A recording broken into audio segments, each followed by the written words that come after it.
अगर आप प्रभु की शरण में होकर भजन करें तो दुखालय संसार भी मंगल भवन बन जाए, दसों दिशाएं आपके लिए आनंदमयी हो जाए। अगर हम अपने कर्म के बल से सुख चाहेंगे तो नहीं मिल सकता, कर्म योग से सुख मिल सकता है। योग भगवत चरणारविंद में चित्त वृत्ति का समाहित होकर समर्पित हो जाना। अगर प्रभु से संबंध नहीं है तो वो कर्म है, और जहां प्रभु से संबंध स्वीकृत हुआ, भगवत भाव हुआ, वही कर्म योग बन जाता है। और कर्म योग परमानंद प्रदान करता है, और कर्म ये दुख ही प्रदान करते, चाहे जिस लोक में जाए उसको कभी शांति नहीं मिलती। बड़े बड़े पुण्यवान हैं हमसे भी ज्यादा, तो जहां अन्य लोकों में गए वहां उनका बड़ा सुख देखा, वहां भी जलन हो रही, वहां भी ईर्ष्या है, वहां भी मात्सर्य है।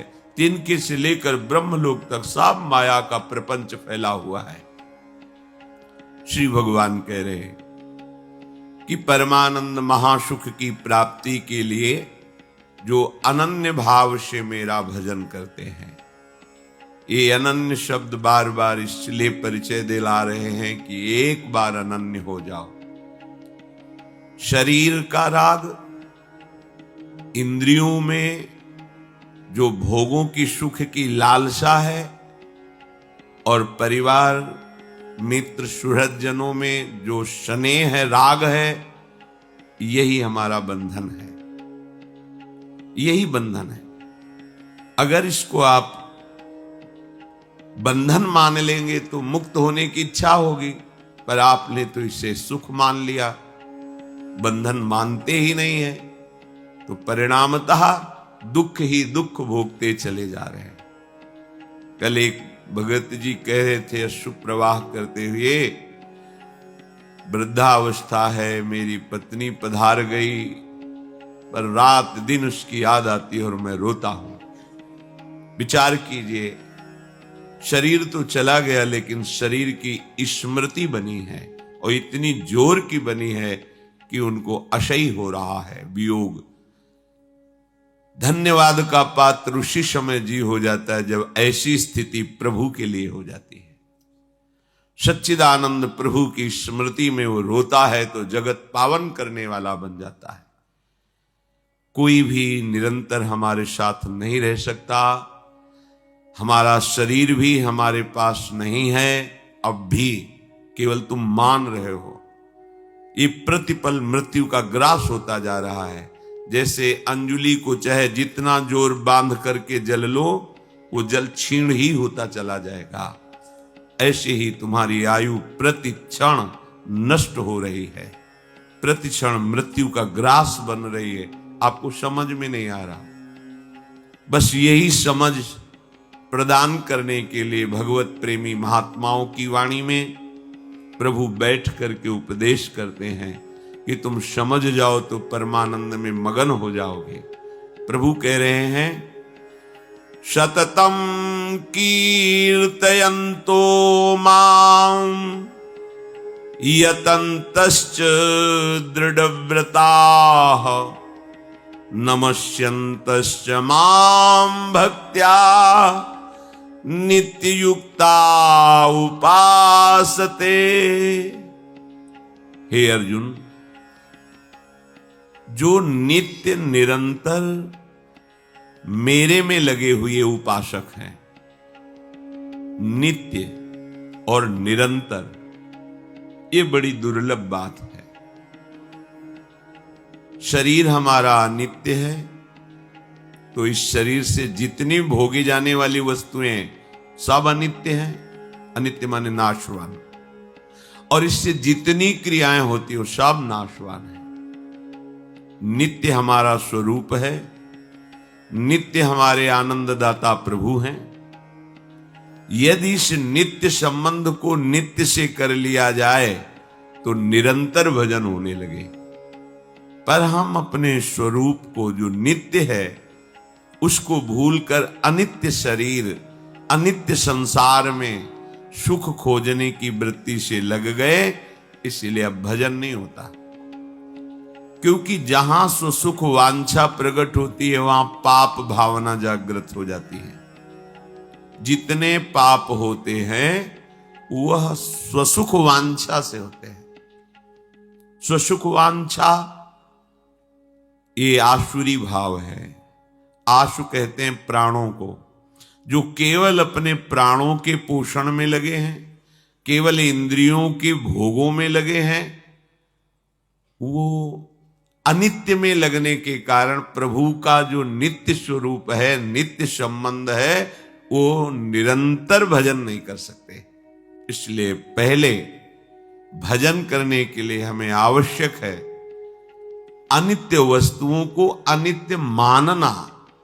यदि गलती को गलती मान लोगे तो सुधार हो जाएगा, और गलती को गलती ना मानकर उसे गुण बुद्धि से तो कभी सुधार होने वाला नहीं। हम लोगों की सबसे बड़ी गलती ये हो गई है कि शरीर को मैं मान करके भोगों में सुख है, स्नेह संसार में सुख है, बस ये बहुत बड़ी भूल है। और सब हम इसी में विचर रहे हैं। ऐसा नहीं है कि कोई दो चार से भूल हुई हो। भूमि परत भा ढावर पानी, तिम जीवहि माया लपटानी। जैसे आकाश से निर्मल जल गिरता है, पृथ्वी का स्पर्श होते ही मलिन हो जाता है, ऐसे ही जीवात्मा जो निर्मल परमात्मा का अंश है, इस शरीर में आते ही वो मलिन भाव को प्राप्त हो जाता है। देह भाव को प्राप्त होना ही ये मलिनता है, क्योंकि इसी से सारी मलिनताएं प्रकाशित होती हैं। दुराचार प्रवृत्तियां, अभक्ष पदार्थों को खाना, हिंसा आदि वृत्तियां, चोरी, नाना प्रकार के आसुरी भाव इसी में छिपे हुए हैं, देह भाव में। हमें जब तक प्रभु के चरणारविंद का आश्रय और उन्हीं को केवल अपना मानना ऐसा भाव नहीं आता, तब तक निरंतर भजन हो ही नहीं सकता। कितने भगत जन ऐसे मिलते हैं जो कहते हैं हमारा 24 घंटे भजन होता है, फिर इसके बाद वही बोलते रहते हैं, मैं बहुत अशांत हूं, मैं बहुत परेशान हूं, मन हमारा बहुत हमको जलाता है। क्या बोल रहे हो? निरंतर भजन और ये स्थिति मजाक कर रहे हो। निरंतर भजन होने लगे तो किसी की ताकत नहीं कि उसके हृदय में अशांति पैदा कर दे। आप झूठ से अपने को मान रहे हैं कि मैं निरंतर भजन करता हूं, क्योंकि निरंतर भजन करने वाले के शब्द ही नहीं निकलेंगे। जब मन प्रभु आनंद सिंधु में लगा तो अशांत कैसे हो सकता है? मन अशांत है तो भजन किससे कर रहे हो? चित्त वृत्ति विक्षिप्त हो रही है तो चित्त वृत्ति संसार में लगी, प्रभु में कहां? अभी तुम मैं से जुड़े हुए शरीर को लेकर डोल रहे हो, निरंतर भजन कहां? निरंतर भजन तो जब प्रभु में और अपने में अंतर खत्म हो जाता है तब होता है निरंतर भजन। शरीर भाव का त्याग करके अपने अंशी प्रभु में प्रतिष्ठित हो गया।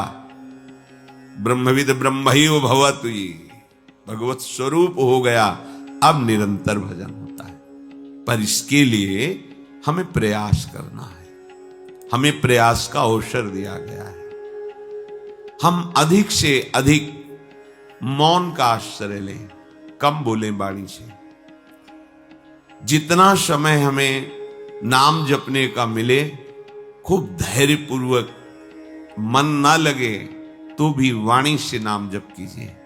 मंत्र को तो वैखरी बोलने के लिए मना किया गया है, वाचिक, पर नाम को आप गुनगुना सकते हैं, जोर से गा सकते हैं, बोल बोल के जप सकते हैं, राधा राधा राधा राधा। लेकिन मंत्र को उपांशु से आगे नहीं बोल सकते। वाचिक मंत्र को बोलना ये गुरु अपराध है, क्योंकि गुरुदेव ने नियम दिया है कि मंत्र को बाहर उच्चारण न होने पावे, ओठ के अंदर ही जपे। पर नाम ऐसा महामहिम है कि आप उच्चैश्वर स्तंभद सर्वदैव ऊंचे स्वर से भी आप गा सकते हैं, मध्यम स्वर में भी गा सकते हैं, आप गुनगुना भी सकते हैं, आप ध्यान भी कर सकते हैं, आप मानसिक भी जप कर सकते हैं। तो इस सतत अभ्यास करने से असत संसार का चिंतन छूटे। बस खास बात यह है, जहां असत संसार का चिंतन छूटा तो हृदय में ऐसे आनंद की उमगन होती है कि अपने आप भजन चलने लगता है, फिर भजन करना नहीं पड़ता। जो श्री भगवान यहां कह रहे हैं, दृढ़ व्रताहा, उसका दृढ़ नियम हो जाता है। प्राण छूट जाए तो बात अलग है, या गहरी सुषुप्ति अवस्था हो तो बस नहीं है, इसके अलावा उसका कभी भजन नहीं छूटेगा। और जिसका ऐसा भजन होता है तो सोवत हु रसना रटे राधा कृष्ण सुनाम। हृदय में जब हमारी प्रभु की नाम की बार बार आवृत्ति होती है तो सुषुप्ति में भी नाम चिदानंदमय है, वो चलता रहता है। भले हमें बोध हो या ना हो, पर नाम चलता रहता है। नैहतः परमो लाभो देहिनाम भ्राम्यतः मिहि यतो विंदेत परमाम शांतिम नश्यति संस्कृति। इस संसार में अनादिकाल से विभिन्न योनियों में दुख भोगते हुए हम भटक रहे हैं। हम भटकने के योग्य नहीं हैं। जैसे हम कहते हैं भगवत प्राप्ति योग के योग्य नहीं, जैसे हमारा शास्त्र कहता है आप भटकने के योग्य नहीं हैं। आप हमारे श्री हरि के लाडले हैं, हरि के दुलारे हैं। बस इस पक्ष में बीच में एक रकील खींच दी गई, इधर माया है, इधर प्रभु की भक्ति है। माया का खेल खेलो तो दुख, अशांति, क्लेश, बार बार जन्म मरण, और भक्ति का खेल खेलो तो सुख, शांति और अविनाशी स्वरूप में स्थिति, जन्म मरण की परंपरा नष्ट हो जाती है। हम चाहते हैं सुख, शांति, परमानंद, अमरत्व, कभी मरे ना, पर खेल खेलते माया के पक्ष में, तो कैसे प्राप्त हो सकता है? हम भटकने की योग्य नहीं हैं, क्योंकि हम ज्ञान स्वरूप भगवान के अंश हैं। ये ज्ञान है कि हम भटक रहे हैं, पर उसका आदर न करके हम भटकने के मार्ग में ही आगे बढ़ रहे हैं। कैसे भटकन मिटे? बोले नाम संकीर्तनादन्य परमः उत्कृष्टाः लाभः अर्थो नहीं नैवास्ति। बिना कुछ जाने समझे बस तुम यदि नाम कीर्तन शुरू कर दो तो तुम्हारा भटकना मिट जाएगा। नैहता परमो लाभ हो, इससे बड़ा कोई लाभ नहीं। नाम चल रहा है, इससे बड़ा कोई लाभ नहीं। प्यारे, आपको लगता है कि एक दिन में हमने 1 लाख रुपए कमाए, ठीक है, पर आप पूरे दिन में 1 लाख कमाने पर एक बार भी भगवान का नाम नहीं लिया, तो पूरे जीवन में रोज 1 लाख कमाइए, और जब आप मरोगे शरीर तो छूटेगा, नाशवान है, फिर आपके पास क्या जाएगा? खाली हाथ हो गए ना, घाटा लग गया ना। तो हानि हरिवंश के नाम अंतर परे, लाभ हरिवंश उच्चरत वाणी।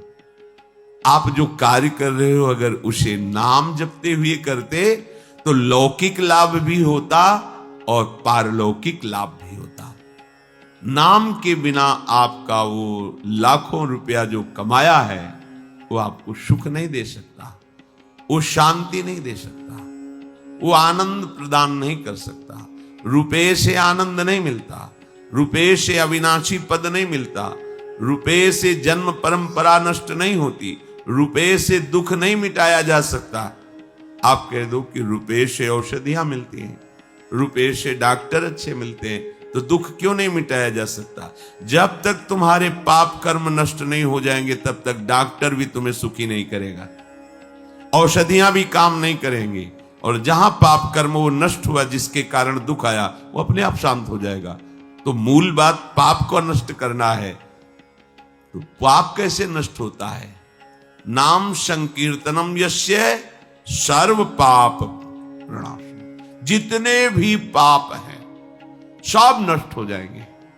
नाम संकीर्तनम यस्य, जिनका नाम कीर्तन संपूर्ण पापों को तो संपूर्ण पाप नष्ट हुए तो दुख पूरा नष्ट हो गया। सच्ची मानिए, दुख हमें मिलते ही पाप कर्म से है, तो इसलिए नैहता परमो लाभो। कोई भी लाभ नाम के उच्चारण के बराबर नहीं हो सकता। आप भगवान का नाम ले रहे हैं, जिस श्वास में नाम ले रहे, धन्य हो गई वो श्वास। जिस मिनट में नाम ले रहे, धन्य हो गया वो मिनट। बाद में देखेंगे आप, क्योंकि अपने लोग नाम की कीमत नहीं जानते, ना तो विश्वास हो पा रहा है और ना हमें उसकी कीमत पता है। वैसे लगता है संत जन ऐसे कहते रहते हैं। नाम बहुत कीमती वस्तु है, ये परिणाम में आपको समझ में आएगा। यद्यज्ञे विषम्यु परिणामे अमृतोपमम्, जिसकी शुरुआत विष जैसी लगे उसका परिणाम अमृत जैसा होता है। जैसे प्रातःकालीन ब्रह्म मुहूर्त में उठना, स्नान करके भगवत आराधन के लिए नाम जप सत्संग कीर्तन आदि, ये विष जैसा लगता है। और 8 9 10 बजे तक सोना, ये अमृत जैसा लगता है।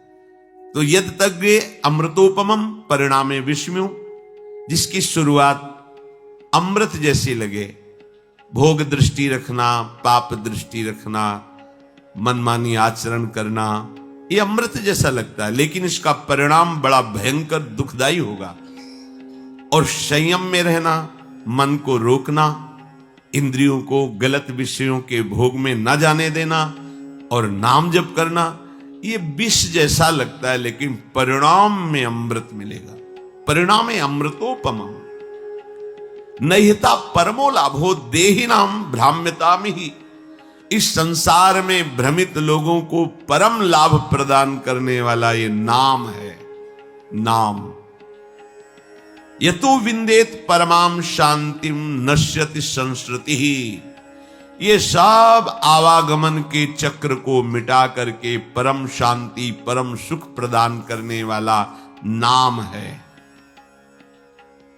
यतः कीर्तनात् परमाम शांति मोक्षम विंदेत तस्य संस्कृति जन्म मरणादि दुखम च नश्यति मोक्षो भवतीत्यर्थः।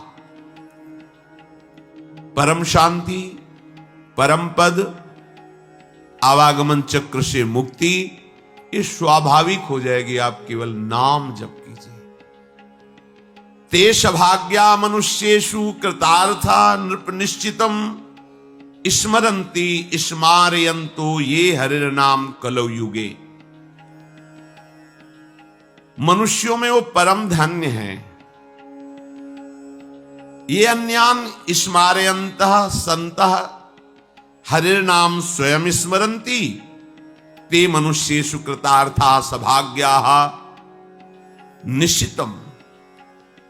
निश्चित प्रथम जानी हो, निश्चित वो परम धन्य हो जाता है जो अन्य स्मरण त्याग करके संतों के प्राणनाथ प्रभु श्री हरि का स्मरण करता है और दूसरों को भी करवाता है।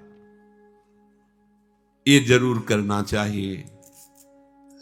अपने परिवार का मंगल करने के लिए कुछ समय नाम कीर्तन घर में जरूर होना चाहिए।